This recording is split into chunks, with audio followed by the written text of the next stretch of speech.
Me piden calcular los intervalos de crecimiento y decrecimiento de la función. Como esta función es continua y derivable, los únicos puntos alrededor de los cuales la derivada puede cambiar de signo son los valores que la anulan. Por lo tanto, empezamos calculando la derivada de la función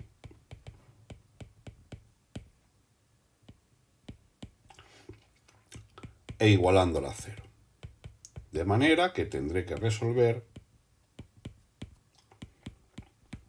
esa ecuación. Es una ecuación de segundo grado incompleta, sin término independiente, por lo tanto, para resolverla despejamos x y eso nos da dos ecuaciones, x igual a 0, 4 menos x igual a 0. Esta es la primera ecuación, la primera solución, esta es la segunda. Por lo tanto, tenemos dos valores que anulan la derivada y por lo tanto tenemos tres intervalos de monotonía. Cojo un valor en cada uno de ellos y evalúo la derivada en cada uno de ellos. En menos 1 la función derivada es negativa, en 1 la función derivada es positiva y en 5 la función derivada es negativa. Por lo tanto, será decreciente, será creciente y será decreciente. Luego la función es creciente entre 0 y 4 y decreciente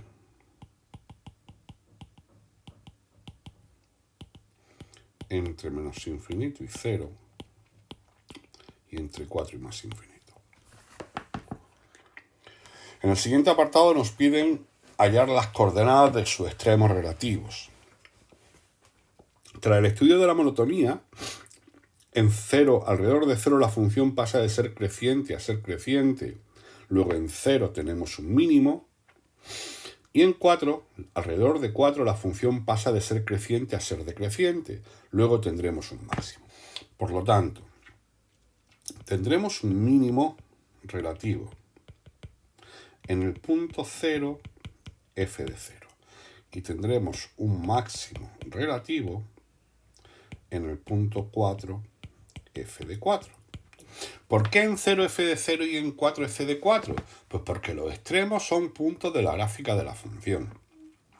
Y todos los puntos de la gráfica de la función, su segunda coordenada es la imagen de la primera, porque por eso están en la gráfica de la función.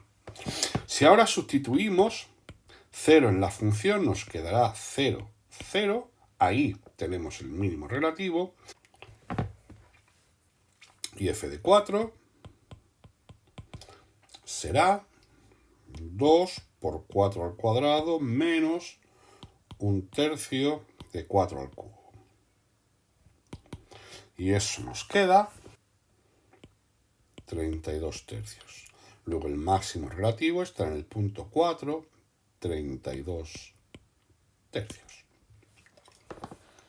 Por último nos piden, con la información obtenida, hacer un esbozo de la gráfica de la función. Bien, sabemos que en el origen, en el punto 0, 0, tenemos un mínimo relativo. Que en el punto 4, 32 tercios, un máximo relativo. El 4, ese punto será, pues si esto es 1, 2, 3, 4. Y 32 tercios es un poquito más de 10.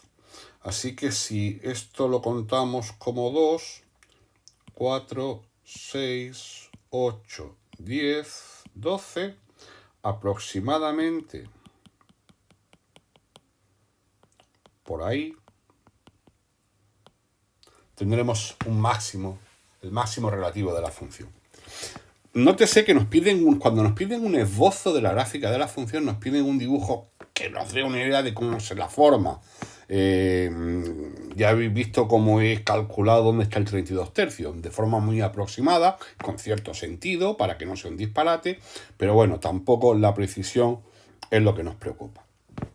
Bien, desde menos infinito hasta 0 la función decrece y aquí tiene un mínimo.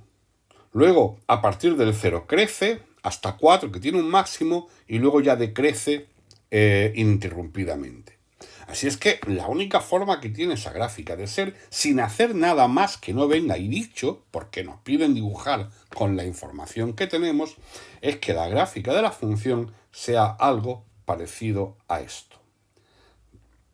Va descendiendo hasta 0, que empieza a crecer, luego en 4 vuelve a decrecer y lo hace ya de forma indefinida. Eso aproximadamente es el esbozo de la gráfica de la función.